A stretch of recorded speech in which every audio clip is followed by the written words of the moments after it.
Good afternoon बच्चा लोग। अरे बोलो तो सही। Good afternoon. थक गए नहीं, भागते भागते आए आज। Good afternoon, welcome to chemistry concept with Pragya madam. चलो बच्चों, अब कुछ खास चीजें हमें सीखनी है। कौन सी चीजें सीखनी है? कुछ खास, है ना। और आज जो खास सिखाऊंगी, तो अब जो भी शुरू करने वाले हैं टॉपिक सारे हम, तो आपका नेक्स्ट जेईई नीट का जब टेस्ट होगा तो यही सारा सिलेबस होगा। तो आज आपने एक टेस्ट दिया तो आपको पता चला कि किस लेवल पे प्रिपरेशन करनी थी, हमारा क्या हाल हुआ, और उसी हाल के हिसाब से नेक्स्ट टाइम जैसे जैसे मैं अब कुछ भी सिखाऊंगी ना, तो उसके लिए आपको प्रैक्टिस क्वेश्चन भी मिलेंगे, डेली प्रैक्टिस प्रॉब्लम।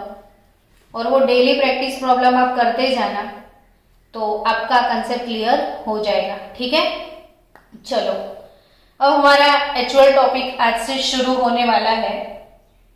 वो टॉपिक है स्टोइकियोमेट्री। क्या टॉपिक है? Stoichiometry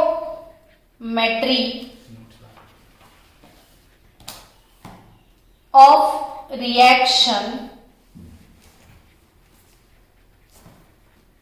in solution. Stoichiometry of reaction in solution. उधर बैठ जा, तुझे नहीं लिखता है तो। गुरु रिपीट कर तो बेटा, टॉपिक का नाम क्या है? Stoichiometry of reaction in solution.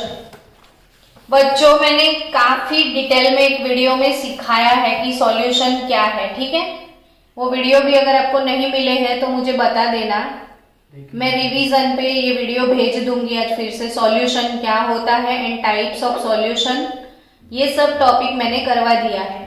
First class में ही करवाया था, ठीक है ना। तो अब हम आगे से शुरू करते हैं सॉल्यूशन के बारे में। तो आज हमें सबसे पहला टॉपिक सीखना है, वो टॉपिक है कंसंट्रेशन। कौन सा टॉपिक सीखेंगे आज हम? कंसंट्रेशन। क्या आप में से कोई स्टूडेंट मुझे बता पाएगा कि कंसंट्रेशन क्या होता है? जैसे कोई सॉल्यूशन है तो उसमें अगर सॉल्यूट का मतलब सॉल्यूट कम है और सॉल्यूट मतलब सॉल्वेंट ज़्यादा है, सॉल्यूट ज़्यादा, सॉल्वेंट कम है सॉल्यूट ज़्यादा है, और जिसमें सॉल्वेंट ज़्यादा है और सॉल्यूट कम है वो कंसंट्रेशन। तो इसे यानी कि तू अंदर से समझ रहा है लेकिन समझा नहीं पा रहा है। चल मैं समझा दूं। कंसंट्रेशन 10 मिनट के बाद सारे बच्चे मुझे कंसंट्रेशन की डेफिनेशन सिखाएंगे कि नहीं सिखाएंगे? सिखाएंगे ना। आप स्टूडेंट किसके हो वो बताओ। तो फिर तो मेरे बच्चे मुझे सिखाएंगे, मुझे पता है। ये मैंने बीकर लिए हैं, 5 बीकर ले लूं मैं? आपकी मर्जी। नहीं मैडम, चलो 5 बीकर में मैं क्या कर रही हूं ध्यान से देखो। मैंने पांचों बीकर में इक्वल वॉल्यूम ऑफ सॉल्वेंट लिया है। Equal volume of solvent. आप वर्ड फिर से रिपीट करो, मैंने क्या बोला? Equal volume of solvent. यानी पांचों 5 बीकर में जो भी सॉल्वेंट मैंने लिया है वो क्वांटिटी उसकी सेम है। ठीक है, सब में क्वांटिटी कैसी है? सेम। डन। यानी इक्वल वॉल्यूम ऑफ सॉल्यूशन ऐसा बोल सकते हो ना। चलो एज अ सॉल्वेंट सोच लो, मैंने वाटर लिया है। ठीक है, अब इसमें मैंने 1 टेबल स्पून शुगर डाल दिया। क्या? 1 टेबल स्पून शुगर। इसमें मैंने 2 टेबल स्पून शुगर डाल दिया। इसमें 3, इसमें 4, इसमें 5। तो इसमें 1 टेबल स्पून शुगर है, इसमें 2 टेबलस्पून शुगर है, इसमें 3 टेबलस्पून शुगर है, इसमें शुगर ज्यादा है और इसमें बहुत सारा शुगर है ना। ये आप फील करोगे, आपको अच्छे से समझ में आ जाएगा ये कि इक्वल वॉल्यूम ऑफ सॉल्वेंट है। सॉल्वेंट एज ए सॉल्वेंट हमारे पास क्या है बच्चों, वाटर, ताकि आपका सॉल्वेंट का कंसेप्ट क्लियर। जो एक्सेस अमाउंट में होता है क्या, वो है सॉल्वेंट, और जो लेस अमाउंट में होगा वो क्लियर। तो substance which is in less proportion is called solvent, solute, and substance which is in more proportion is called solvent. So we have equal amount of solvent here. So here it is 1 tablespoon sugar, here it is 2 tablespoon sugar, here it is 5. आपको कौन सा solution सबसे ज्यादा sweet लगेगा, 5 वाला। आप अंदर से समझ गए, हाँ मैडम ये वाला कंसंट्रेटेड है ना, ये लेस कंसंट्रेटेड, ये मोर कंसंट्रेटेड। तो व्हाट इज कंसंट्रेशन, अब बताओ। जिसमें सॉल्यूट का प्रोपोर्शन वाटर से, जिसमें सॉल्यूट का प्रोपोर्शन ज्यादा है ना। अब इसको वर्ड में कन्वर्ट करना है।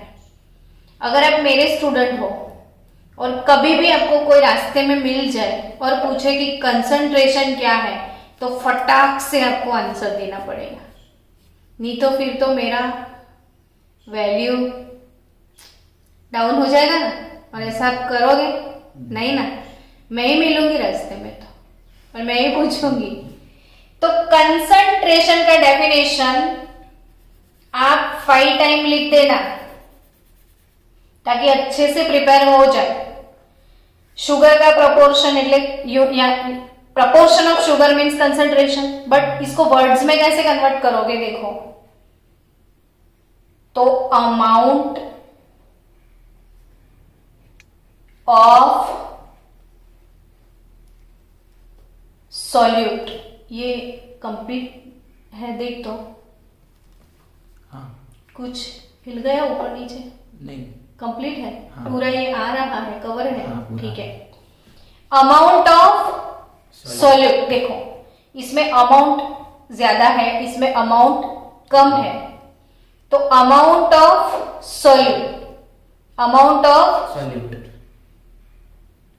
इन a unit volume of solution, यानी इक्वल लेना है, इसलिए मैंने यूनिट लिख दिया। तो डेफिनेशन क्या बोलोगे, व्हाट इज कंसंट्रेशन, तो आप क्या डेफिनेशन बोलोगे, amount of solute, yes, amount of solute, amount of solute in a unit volume of solution is called concentration. Done. Now बच्चों, कंसंट्रेशन जो है वो कंसंट्रेशन को कौन सी मेथड से एक्सप्रेस किया जाता है। एक्सप्रेशन तो देना पड़ेगा ना, ये 5 टेबलस्पून ऐसा थोड़ी बोलोगे आप, कुछ ना कुछ तो मेथड होगा। तो today we are going to learn about methods of concentration. क्या है आपका next topic, methods of concentration. So बच्चों, focus on methods of concentration.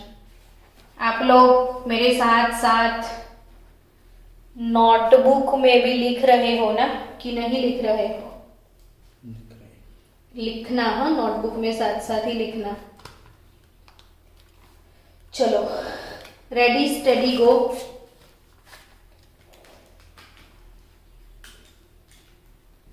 Methods of concentration.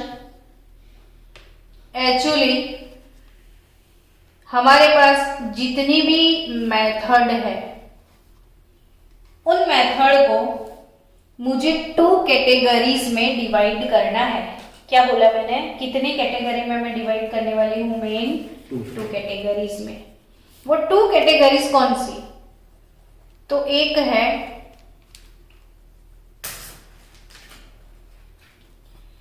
Temperature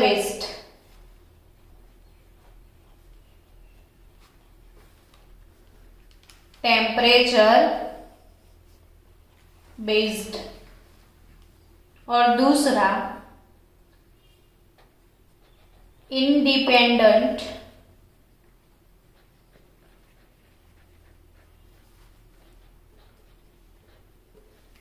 of temperature. एक है डिपेंडेंट ऑफ टेम्परेचर, दूसरी independent of temperature.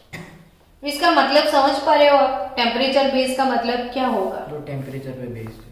हाँ, यानी कि जब टेम्परेचर चेंज होता है तो उसके तो साथ वो उसमें चेंज हो जाता है। देख, concentration। तेरा मास कितना है? 58 kg है। अगर तेरा 10 डिग्री सेल्सियस टेम्परेचर पे वेट करेंगे 58 kg आएगा, और 100 डिग्री सेल्सियस पे वेट करें तो चेंज हो जाए कि वही रहेगा? हाँ, तो वो टेम्परेचर इंडिपेंडेंट हो गया।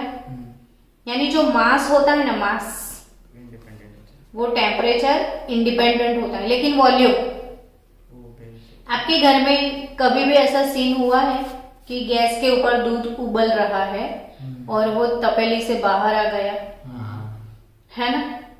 देखा है ना आपने? मतलब आपने जो भी वेसल था उसमें दूध उबलने के लिए रख दिया, और जैसे ही टेम्परेचर ज्यादा हो गया तो दूध का क्या हुआ? बाहर निकल गया। क्यों? टेम्परेचर हुए तो वॉल्यूम भी बढ़, क्योंकि इसका वॉल्यूम बढ़ गया। समझे आप? यानी वॉल्यूम जो है ना बच्चों, वॉल्यूम वो टेम्परेचर के हिसाब से काम करता है। ठीक है, समझ रहे हो? मुझे थोड़ा आपका एक्सप्रेशन चाहिए कि आपको समझ में आ रहा है, तो मुझे वो सेटिस्फेक्शन मिले, सुकून मिले मेरे दिल को। ये समझ में आ रहा है? यस। है ना? वॉल्यूम कैसा है? टेम्परेचर बेस कि जैसे टेम्परेचर इंक्रीज होता है वॉल्यूम तो वॉल्यूम इंक्रीज होता है। आप रेलवे ट्रैक पे गए हो कभी? रेलवे ट्रैक पे नहीं गए हो तो अगर जाओ ना, तो ये जो 2 रेलवे ट्रैक ऐसे होती है ना, जहां पे उनका जॉइंट सेक्शन होता है, तो वहां पे थोड़ा स्पेस होता है। क्यों पता है आपको? क्योंकि गर्मी में वो पिघलता है तो हाँ, पिघलता नहीं है, वॉल्यूम वही गर्मी में उसका एक्सपांशन होता है। तो जैसे समर में टेम्परेचर इंक्रीज होगा तो ये जो ट्रैक है ना वो एक्सपांड होती है, तो एक दूसरे के ऊपर चढ़ जाएगी तो एक्सीडेंट हो जाएगा। तो इसीलिए बीच में थोड़ा स्पेस रखते हैं। यानी आप समझ चुके हो अब कि टेम्परेचर चेंज होने से फर्क पड़ता है। टायर के ऊपर वो ट्यूब लगाने के लिए भी वो करते हैं। एग्जैक्टली, है ना? तो ऐसा कौन सा टर्म है जो टेम्परेचर बेस्ड है? वॉल्यूम। और ऐसा कौन सा टर्म है जिसको टेम्परेचर से इफेक्ट नहीं होता है? वो मास। तो mass is independent of temperature and volume is dependent of temperature. Done? चलो आगे बढ़े। तो जो भी क्वांटिटीज, जो भी मेथड वॉल्यूम बेस है वो सारी टेम्परेचर बेस है, जो भी मास बेस है वो टेम्परेचर इंडिपेंडेंट है। तो ऐसी कौन सी है जो अब तक आपको पूरी लाइफ में केमिस्ट्री में पढ़नी है? वो कौन सी है? सब वो सिखा रही हूं मैं। तो याद रखना, मोल फ्रैक्शन। हम फिर अभी आज सारी मेथड लिख देते हैं, फिर एवरीडे रोज एक एक मेथड पढ़ेंगे। ठीक है? तो कौन सा? Mole fraction. क्या? Mole fraction. और मोल फ्रैक्शन का सिंबल बच्चों एक्स। आपको सिंबल भी याद रखना है सबका। मोल फ्रैक्शन का सिंबल क्या होगा? एक्स। आपको वॉल्यूम का सिंबल पता है? वी। मास का सिंबल स्मॉल एम, और वेट के हिसाब से डब्ल्यू भी लिखते हैं कभी कभी। ठीक है? तो volume V, mass M. Done? चलो अब मोल फ्रैक्शन एक मेथड हो गया, फिर percentage W by W, percentage W by W, वो भी मास बेस होता है। इसे मास परसेंटेज भी बोलते हैं हम, ठीक है, बट इसमें मास है तो ऑब्वियसली वो टेम्परेचर इंडिपेंडेंट होगा। देन मोलालिटी, क्या? मोलालिटी, स्मॉल m, ये भी मास बेस्ड है, so it is independent of temperature. तो ये और ppm, पार्ट्स पर मिलियन, ppm क्या? पार्ट्स पर मिलियन, और वो भी मास बाय मास। ppm बहुत सारे ppm आते हैं, बट ये मास बाय मास ppm है, वो टेम्परेचर इंडिपेंडेंट होगा। तो अब बच्चों आप सोच रहे होंगे कि मैडम वो कौन से हैं मेथड, यानी ये सारी चीजें आपको सीखनी है ना? सीखनी है ना अभी कि नहीं सीखनी है? सीखनी है, ठीक है। चलो नेक्स्ट, वॉल्यूम बेस क्या होता है वो समझते हैं। तो molarity,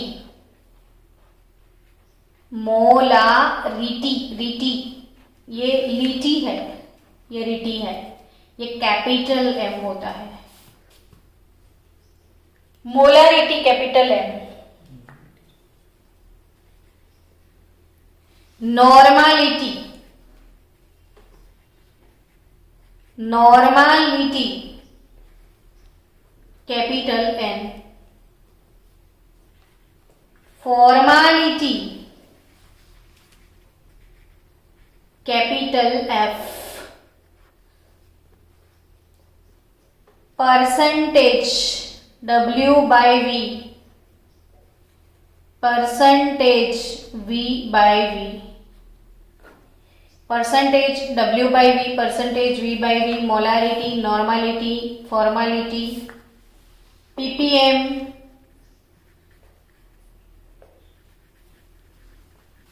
mass by volume, ppm, volume by volume. तो ये सारे यूनिट टेम्परेचर बेस्ड हैं। यानी बच्चों ओवरऑल आपने वर्ड तो सुन लिए, कितने सारे मेथड्स होंगे कंसंट्रेशन डिटरमाइन करने के, है ना? वो सुनने से सुकून तो मिला कि हाँ ये कुछ है, फिर देखते हैं बाद में धीरे धीरे पढ़ेंगे, पर सुकून अब मिला है तो रिपीट भी कर दे। मोलारिटी, क्यों आज ये मूडलेस है बच्चा? नहीं नहीं, तो टेंशन में आ गया है? नहीं नहीं, तो लिख रहा था। अच्छा, मुझे लगा थक गया है। मोलारिटी, फिर नॉर्मालिटी, नॉर्मालिटी, फिर फॉर्मालिटी, फॉर्मालिटी, और ये देख molality. Yes, molarity, normality, formality, molality, इतने सारे लिटी आपका तो जीना आराम कर देंगे। फिर percentage W/W, percentage W/V, percentage V/V, फिर ppm सारे, W/V, हाँ, V/V। और मोल फ्रैक्शन। इतनी सारी चीजें आपको सीखने की है, लेकिन अभी से हमने इसको डिवाइड कर दिया कि कौन टेम्परेचर बेस्ड है, कौन टेम्परेचर इंडिपेंडेंट, यानी कौन वॉल्यूम बेस्ड है, कौन मास बेस्ड है, ठीक है। चलो अब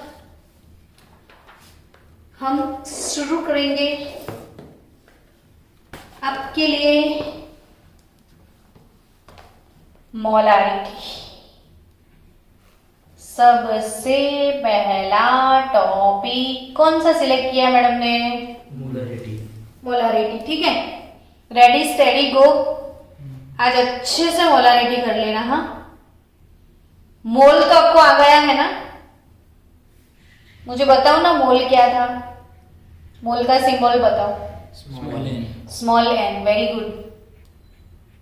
मोल कैसे कैलकुलेट करते हैं?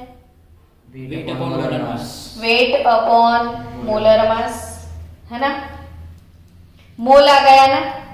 तो मोलारिटी का मतलब होता है नंबर ऑफ मोल पर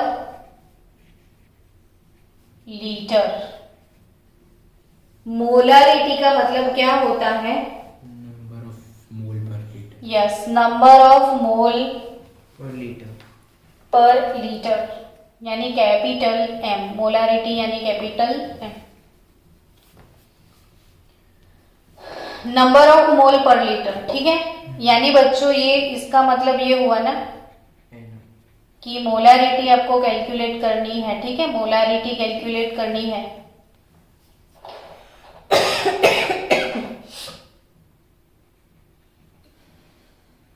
मैंने आपको क्या बोला, number of mole per litre यानी मोल पर लीटर हुआ ना, मोलारिटी यानी मोल पर लीटर हुआ। इसे रीड कैसे करते हैं, मोल पर लीटर, ठीक है। अब मोल कैलकुलेट करने का फॉर्मूला क्या है, वेट अपॉन मोलर मास। तो वेट अपॉन मोलर मास। मोल के लिए ये मोल है ना, तो मोल के लिए मैंने क्या लिख दिया, वेट अपॉन मोलर मास, और लीटर यानी वॉल्यूम हो गया ये। तो मोलारिटी कैलकुलेट करने का फॉर्मूला W बाय mv। तो ये W क्या, वेट, तो वेट किसका पर, मॉलिक्यूल का, सॉल्यूट का। वेट किसका, सॉल्यूट का। तो वेट ऑफ सॉल्यूट इन ग्राम, ठीक है, वेट ऑफ सॉल्यूट इन ग्राम।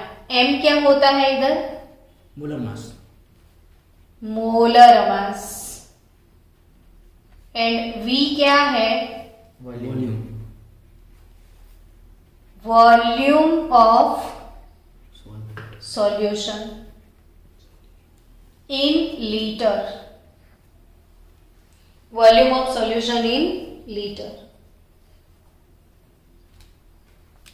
समझ गए, चलो अब आप रेडी हो जाओ, कुछ प्रैक्टिकल करते हैं, activity.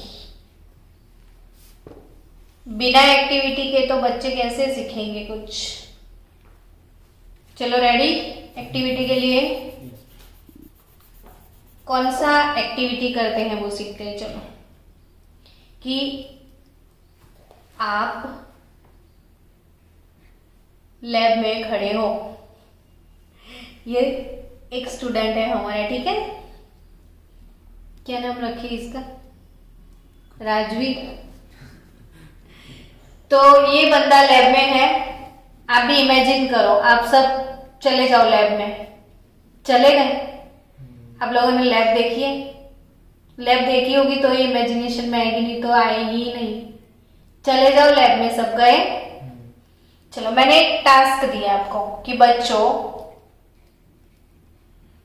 Prepare solution, prepare solution of 1 molar sulphuric acid. आपको क्या टास्क दिया है मैंने, सॉल्यूशन बनाना है आपको, किस चीज का, कितने मोलर, 1 मोलर। समझ रहे हो, आप घुस जाना, पूरे एक्टिविटी में घुस जाना, बिना घुसे आप नहीं कर पाओगे। अब आपको क्या बनाना है वो सोचो, सॉल्यूशन। तो आपको क्या चाहिए, सॉल्वेंट, सॉल्यूट। एग्जैक्टली, सॉल्यूशन बनाने के लिए आपको क्या चाहिए, सॉल्वेंट एंड सॉल्यूट, सॉल्वेंट चाहिए, और दूसरा क्या चाहिए, सॉल्यूट।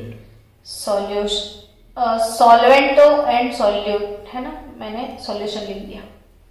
मुझे क्या चाहिए, solvent and solute, solute solvent. And solvent. अब नेक्स्ट क्वेश्चन आपका क्या होगा, सोचो आपके मन में क्या कंफ्यूजन है, कौन सा सॉल्वेंट क्या सॉल्यूट है? ले, कौन सा सॉल्यूट ले। तो सल्फ्यूरिक एसिड तो हम, यस, 1 मोलर H2SO4 एक्वियस बनाना है। अब समझ गए एक्वियस मतलब क्या, वाटर, वाटर वाला। सॉल्वेंट वाटर होगा। तो आपका सॉल्वेंट कौन होगा, वाटर होगा, है ना। चलो तो आपका सॉल्यूट कौन होगा, sulphuric acid, sulphuric acid. Okay, अब बताओ और कौन सा कंफ्यूजन आया आपको, आप तो लैब में हो ना, आप सॉल्यूशन बना रहे हो। क्या होगा 1 मोलर, क्या 1 मोलर कितना होगा, 1 मोलर सॉल्यूशन बनाना है ना आपको, तो कैसे बनाओगे, वही क्वेश्चन है आपका, है ना।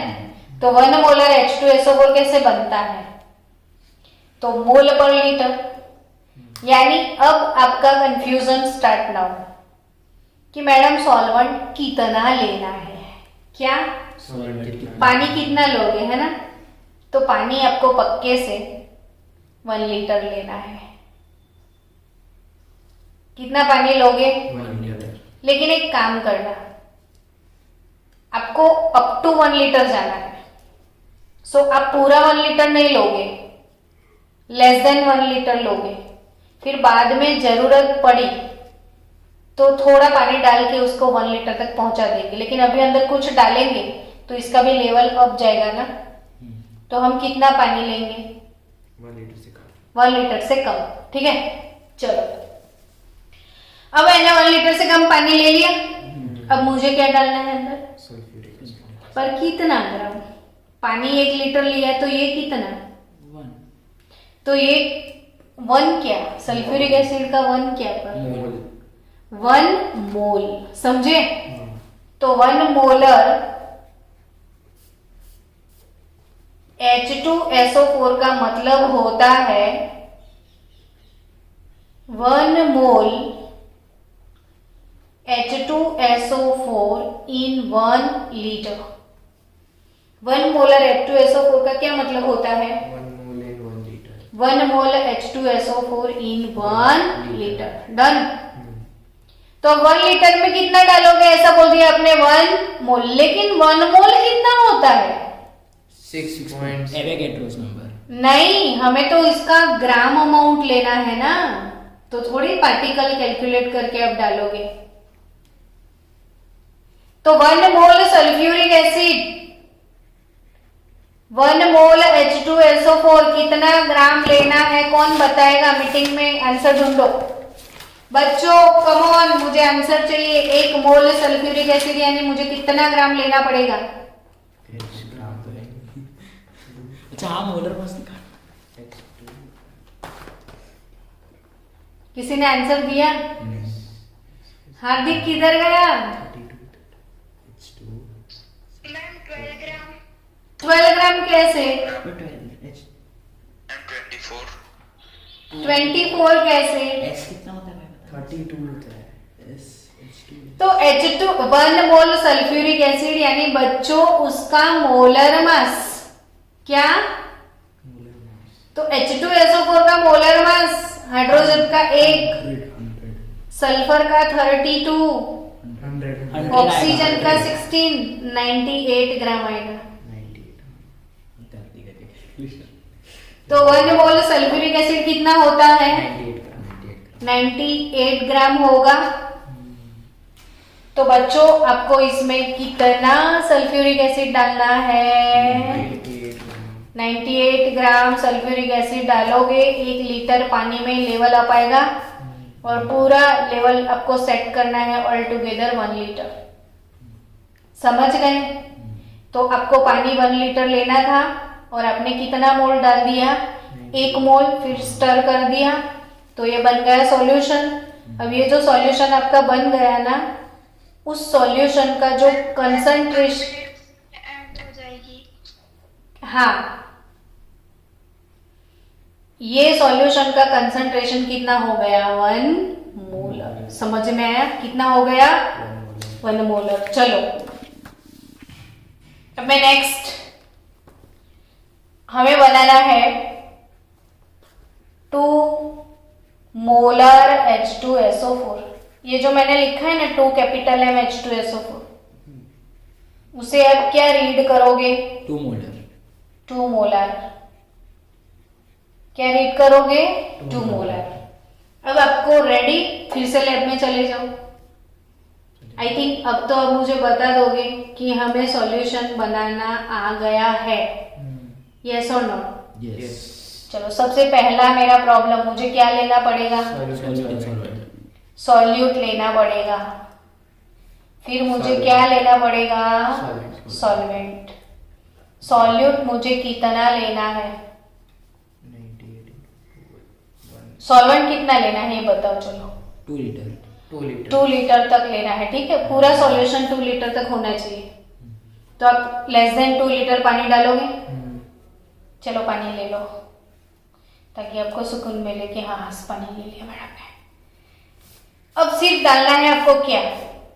सॉल्यूट कितना 196 ग्राम 196 तो 2 मोलर है ना 196 तो 2 मोलर का मतलब 2 मोल H2SO4 H2SO4 इन 1 लीटर समझ गए 1 लीटर ही लेना है सॉरी 2 लीटर नहीं लेना है सॉल्यूशन ये गलती हो गई मेरी मोल पर लीटर हमेशा वो 1 लीटर ही रहेगा यूनिट वॉल्यूम है ना मोल चेंज होगा सॉल्यूट चेंज होगा तो ये सॉल्वेंट कितना लेना है 1 litre but 2 mole H2SO4 in 1 litre आपने यहाँ पे ले लिया 1 लीटर अब 2 मोल सल्फ्यूरिक एसिड यानी कितना ग्राम 196 ग्राम तो 1 मोल 98 तो 2 मोल के लिए कितना 196 ग्राम आप सल्फ्यूरिक एसिड लेने वाले हो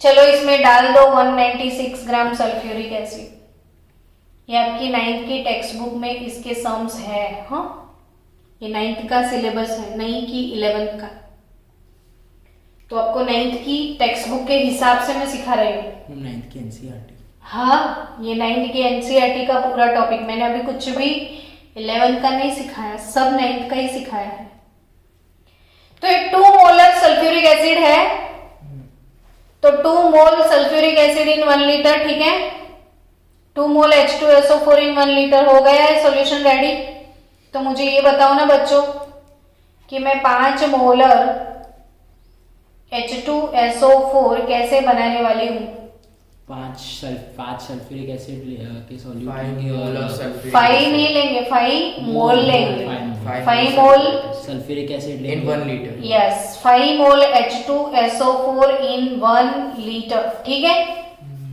तो आई थिंक आपको मोलारिटी टर्म समझ में आ चुका होगा तो मोलारिटी मतलब क्या number of mole per liter number of mole per litre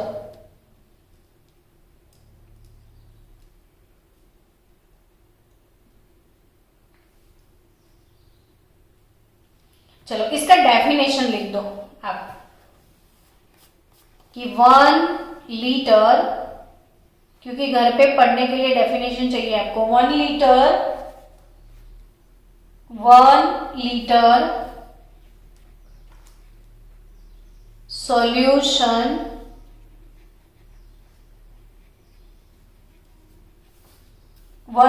solution containing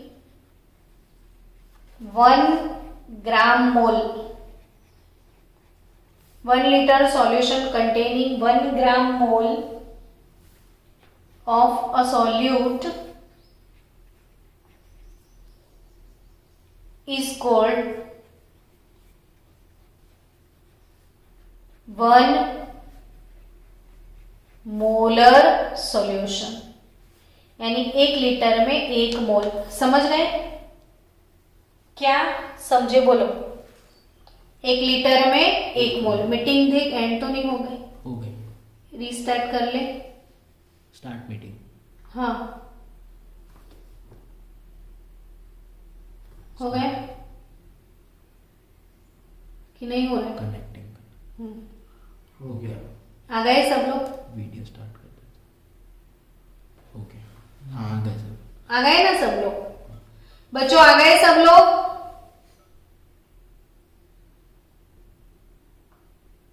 mic भी अनम्यूट है तो कर देना म्यूट Unmute अच्छा है। म्यूट ही है हाँ आ गए सब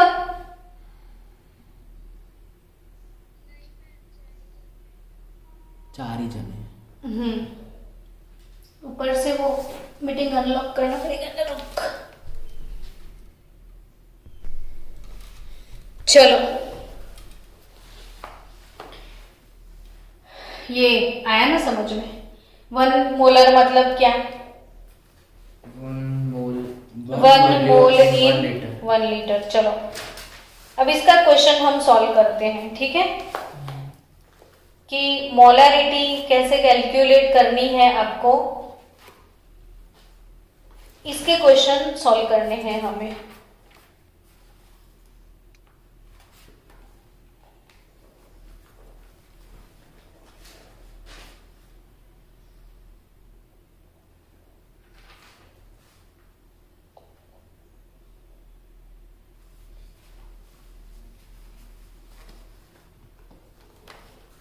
चलो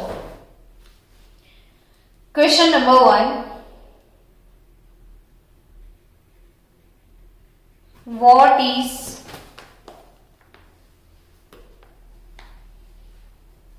the molarity? What is the molarity of a solution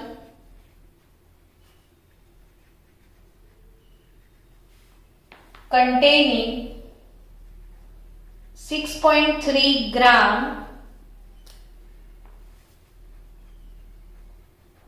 HNO3 in 200 ml solution? बच्चों हमेशा प्रॉब्लम आराम से बैठ के सॉल्व करने का, कभी डरने का नहीं। अब क्वेश्चन में जो जो प्रोवाइड किया है ना वही हम लिखते जाएंगे, ठीक है। फिर से क्वेश्चन रीड करो तो What is molarity? What is the molarity of a solution containing 6.3 gram HNO3 and 200 ml Yes. solution? अब ये क्वेश्चन रीड करते करते आपको ये समझ में आना चाहिए कि इसमें सॉल्यूट क्या है, कौन है और सॉल्वेंट कौन है। चलो मेरे को बता दो, सॉल्यूट कौन है? सॉल्यूट HNO3 HNO3 और solvent 200 ml solution. What is the molarity of containing 200 ml solution? तो ये हमको जनरली एक्वियस सॉल्यूशन लेना है। एसिड का सॉल्यूशन हमेशा वाटर में ही बनेगा, तो एज ए सॉल्वेंट क्या लोगे आप? वाटर, ठीक है। टोटल वॉल्यूम ऑफ सॉल्यूशन कितना दिया है? 200 यस, तो हमें सबसे पहले लिखना है मास ऑफ सॉल्यूट, जिसे हमें बोलना है W, ठीक है। तो मास ऑफ सॉल्यूट कितना है? 6.3 ग्राम 6.3 ग्राम है। मास ऑफ सॉल्यूट कितना है? 6.3 ग्राम है, ठीक है। Next, volume of solution volume of solution V, 200 वो कितना है? 200 ml 200 ml। तो mass of solute 6.3 gram, volume of solution 200 ml। तो अब हमें क्या चाहिए? Molar mass. क्या चाहिए? मोलर मास तो molar mass of HNO3।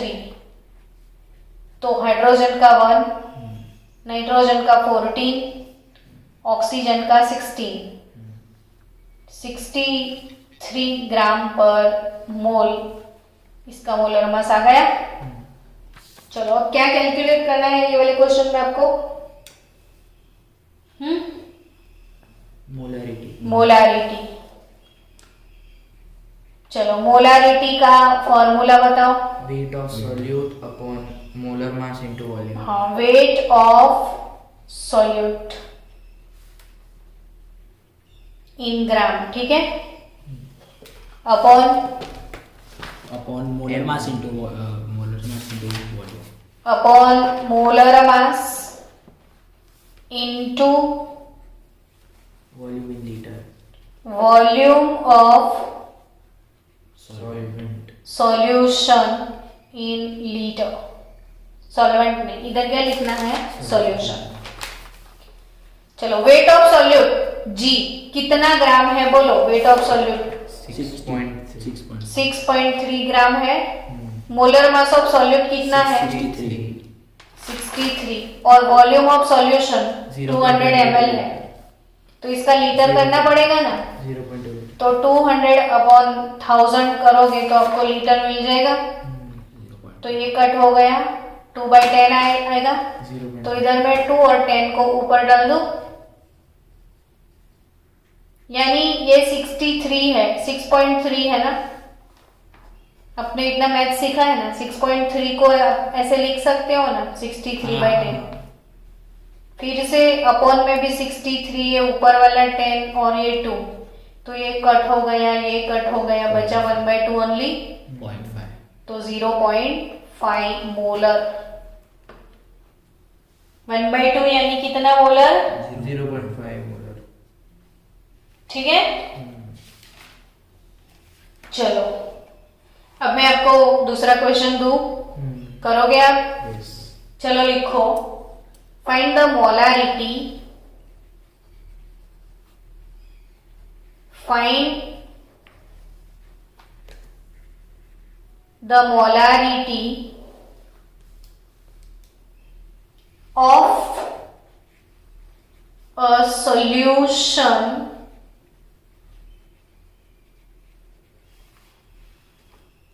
when 9.8 gram H2SO4 is dissolved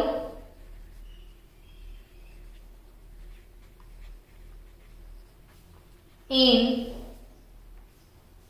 500 ml solution. Find the molarity of solution when 9.8 gram H2SO4 is dissolved in 500 ml solution. इसका answer जो भी फास्ट देगा उसको देगा चॉकलेट हम।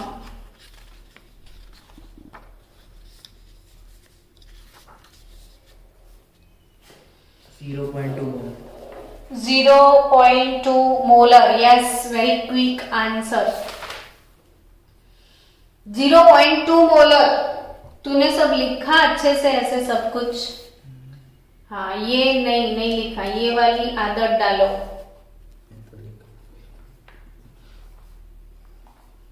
अभी नहीं डालोगे ना तो कभी आदत ही नहीं होगी आपको लिखने की। Find the molarity of a solution when 9.8 gram H2SO4 is dissolved in 500 ml solution. कितना ग्राम H2SO4 लिया? 9.8। कितने सॉल्यूशन में डिसॉल्व किया? 500 ml। तो हमारे पास मास ऑफ सॉल्यूट कितना है वो बताओ। 9.8 ग्राम। 9.8 ग्राम। फिर दूसरा वॉल्यूम ऑफ सॉल्यूशन वो कितना? 0.5 लीटर। 500 ml। ml तो चाहिए नहीं ना हमको, 0.5 लीटर। 5/10 लीटर ही लिखते हैं ना अभी। फिर आपको चाहिए मोलर मास, तो मोलर मास किसका? H2SO4 कितना? 98 ग्राम। ठीक है, तो मोलारिटी कैलकुलेट करने का फॉर्मूला बताओ। Wait upon molar mass into volume. तो W/mv। अब तो शॉर्टकट में लिख देना हम लोग। हाँ। तो W मतलब क्या? 9.8 ग्राम। मास ऑफ सॉल्यूट कितना है? 9.8 gram. 9.8 gram. Molar mass 98। Volume of solution 0.5 litre. 5/10 ऐसे लिख देना। नीचे और लिखा। अपन कुछ बचा नीचे वॉल्यूम, नहीं वॉल्यूम तो लिख दिया ना, मोलर मास भी लिख दिया। अपॉन 10 आएगा ना 9.8। ये 9.8 का 10 तो बाद में लिखना पड़ेगा ना, बट वो तो 98/10, ये 98 ऊपर 10 अपॉन 5 ना, तो 1/5 0.2। ऊपर नीचे 2 से मल्टीप्लाई कर देना तो 2/10 हो जाएगा ये। तो 0.2 मोलर। पॉइंट निकालने के लिए मैंने ऊपर नीचे 2 से मल्टीप्लाई कर लिया, तो 0.2 मोलर। तो मोलारिटी आपको मिल गई। चलो नेक्स्ट। तो ऐसे ही क्वेश्चन अब घर से सॉल्व करके आओगे ना मोलारिटी का, तो लिखो आपका homework 100 ml solution of glucose, 100 ml solution of glucose is prepared by dissolving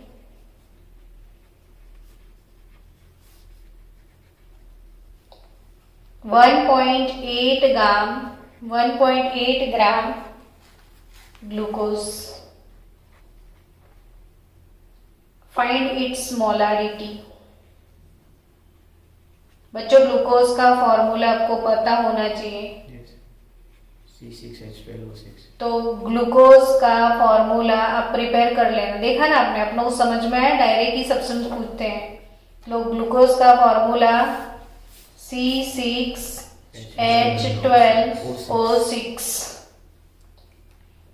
तो इसका आंसर आपको मुझे देना है, ठीक है.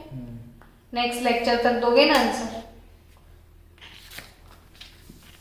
नेक्स्ट क्वेश्चन चलो. What is the molarity of a solution?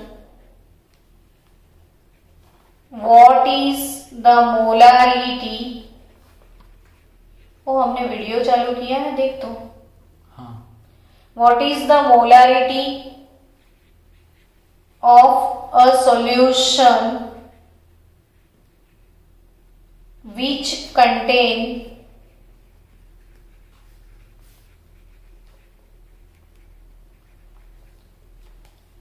11.2 gram KOH in 200 ml solution. आपका आंसर आना चाहिए 1.0 मोलर. आंसर भी मैं दे देती हूँ ताकि आपको कंफ्यूजन ना रहे.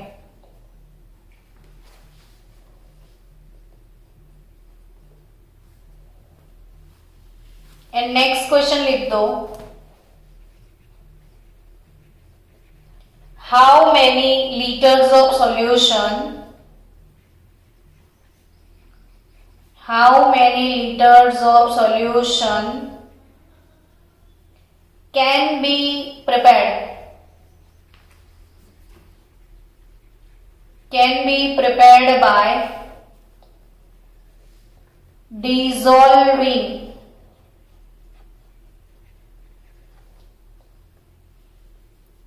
31.8 gram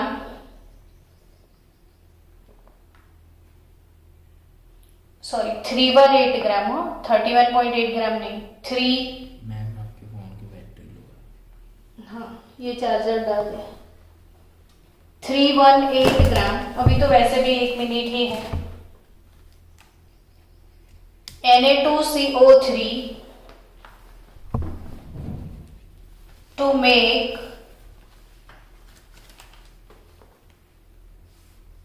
its 0.6 molar